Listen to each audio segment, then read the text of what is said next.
নমস্কাৰ, আকৌ এটা ৰেচিপি ভিডিঅ' লৈ আহিছোঁ আৰু আজি বনাম ৰাজমাহ আলু দি। তাৰপৰা এয়া কুকাৰত দি ল'লোঁ। দি লোৱাৰ পাছত এয়া কেৰাহীখন গৰম হ'বলৈ দি মই তাতে পিঁয়াজ দি দিছোঁ।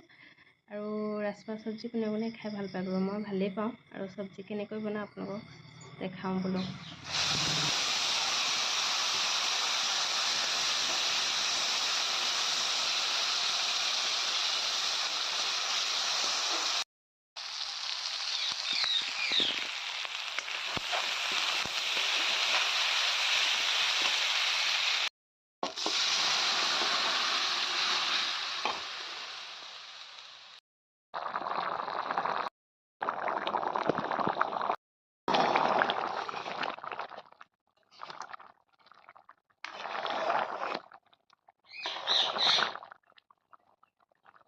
আৰু এয়া মোৰ ৰাজমাহ চব্জি হৈ গ'ল আৰু এয়া শুকলতি বৰ কেইটামান বনাইছোঁ, বৰখিনি বনাই হৈ গ'ল আৰু আজিলৈ ভিডিঅ'টো ইমানেই। বাই।